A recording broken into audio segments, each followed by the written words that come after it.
So we're here with Dr. Maisha Emmanuel, a psychiatrist, and she's going to tell us a little bit about how we can get through the COVID-19 pandemic and maintain our mental health. Thank you so much for agreeing to this interview. Thank you for having me. So My pleasure to be here. So just tell us a little bit about yourself, and then we will move into the questions that we have prepared.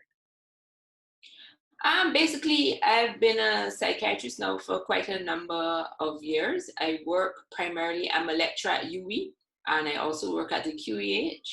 And so a lot of what I do is centered around helping people manage with exactly what we're doing here. Obviously, this is a pandemic, and so this is the first time most, if not all of us, would have been going through something like this. But the bigger point is that it's a lot about how do you manage anxiety. Yeah, and the anxiety is like a hot topic word now, as we are about to we have entered into stage 3, and we're going to be going into lockdown and quarantine now. So for those persons, we're going to start about the anxiety about those persons who may have jobs or losses or mortgages. What advice would you give to them at this point? Yeah, I think there's a lot of anxiety around, as you're indicating, job security and, money and all of that going forward in the next weeks and months ahead of us. But people are also anxious about the disease itself. What if I get it? What if my child gets it? What if, some elderly relative? So there are many, many things that are creating the anxiety, and rightly so. I think a lot of anxiety comes from worrying about the unknown, the what if. And in that situation where you feel as if you have very little, if any, control over what's going on in your life, that then fosters more and more anxiety. So I think some of the things we can all do to help us cope over the next few weeks or months is to take back some of that control. What are the things that I can do in my life? Right now, most of us should be at home. Creating a new routine, even simple things like waking up, setting a routine around, having a shower, dressing. In other words, don't lie down in bed thinking, oh, I have nothing to do. Find things to do to structure your day, give you purpose during the day. So you go through your routine, what is your new routine, and put things in place in terms of, whether it's reading, watching the news. And can I just say, in terms of watching the news, too much is just too much. I think we are now into an overload situation. So I would say, once or twice maybe, but do not sit down in front of CNN all day and look at these news cycles over and over, because that in itself is creating a lot of anxiety now, especially as we see more and more people get infected and more people die. So yes, get your news from a reliable source, but don't make it something that you're doing all day, every day, right? So getting back to the point about developing a new structure, a new daily routine around things that you may have always wanted to do, books you wanted to read, courses online that you can now take, getting in contact with your friends and family.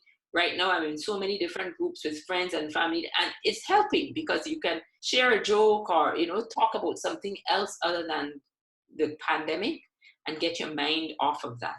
So I think it's important getting into a routine, and as I said, taking back some of that control over your day, over the things you can control, because obviously a lot of what is happening is beyond our control, except where we can seek to protect ourselves and get into a new daily routine. In relation to those persons who are now at home now, you talked about creating that new routine and checking in on some other persons. How important now is it to do social interactions? We've seen some people move to, especially younger people, move toward making videos, trying to find ways of coping, because to quote some people, they're kind of losing their minds at home. How then would you advise them to kind of stay calm and progress? Well, I think social interaction is extremely important. And as you made the point, we are now told and we know, stay at home. Now, staying at home, if you live alone, you can imagine what that would feel like, right? Or even if you live with family, there's only so many things you can do with somebody all of the time. So it's so important to get in contact or keep in contact with people over the phone or WhatsApp or social media in whichever way, because that is what is going to be your support. So in those moments when things feel as if you're overwhelmed or you're getting cabin fever, it's important to reach out to people and keep those social connections going so that you can feel supported.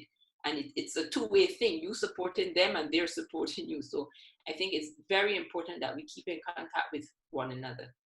Yeah, and it's also good, to get that break away from just worrying about the news all the time, as you mentioned earlier.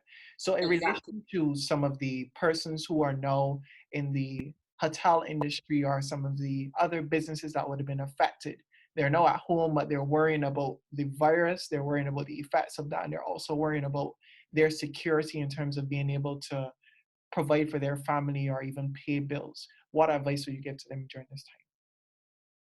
So again, the principle of what are the things that I can do. Obviously, with everything that's happening, a lot of people have been laid off. Last weekend, I think it was, when the Prime Minister announced a number of measures that are going to be used to help the most vulnerable people amongst us. So they have to reach out to those services. This would be the time for people to help each other as well, as much as possible, recognizing that this is not just something that's happening here in Barbados, it's worldwide, and lots of people are having similar struggles.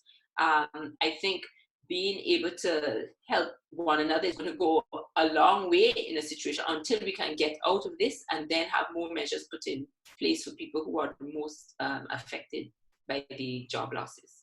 And we move now to the persons who are actually in the front line. So those people in the medical area, this can be a very, very overwhelming situation for them. The nurses, the doctors, they may be going through a different type of anxiety and adrenaline. What advice would you give to those persons in this time? Yes, I must say, we cannot, but first of all, I cannot say thank you enough to all of my colleagues who are really, as you say, right out there on the front line, the A&E staff, anesthesia, internal medicine, all the orderlies. These people are putting themselves at risk every day to protect all of us. And so we really have to respect what is being said in terms of stay at home. And we would have seen all the videos, right? Stay at home so that they can stay at work and help us, right? And their anxiety, of course, would be at a different level because they are actually going into the field where they could possibly become infected because they are interacting with people who are infected. And so, again, they are following the same rules around protecting themselves and taking control over the things that they can take control. Um, and so it's important that we give them as much support as possible. And what they need right now is for us to stay where we are, and let them do their jobs. Okay, and finally, any final tips for any person at home, especially for the kids or whatever, during this time? I think it is very easy to get overwhelmed and think, what is happening, what is going to happen tomorrow, what is going to happen next week.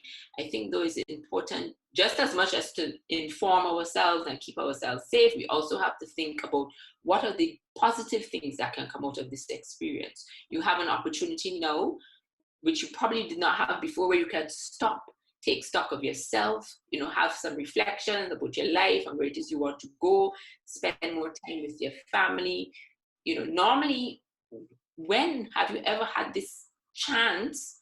Unfortunately, this pandemic has brought this upon us, but how can we use this in a positive way? When are you going to get this chance ever again where you have this downtime with your family, with yourself, and you can think of any number of ways in terms of fostering better relationships, closer relationships, and getting to know the people in your family a lot better. So yes, it can be overwhelming, but I think we need to think of the positive that can come out of all of this. So basically, the takeaway to ensuring that you keep that balanced mental health is to look at the positive side of the effects of the virus at this point. While following what you're being asked to do, which Okay. is to stay at home. So stay at home, get a couple bucks, something, do something different while in the confines of your home while following the authorities. Exactly. Well, thank you so much, Dr. Emmanuel, for agreeing to this interview and giving us this personal information. I'm pretty sure that all of our viewers would be very well informed as to how they can cope during this time. Thank you so much.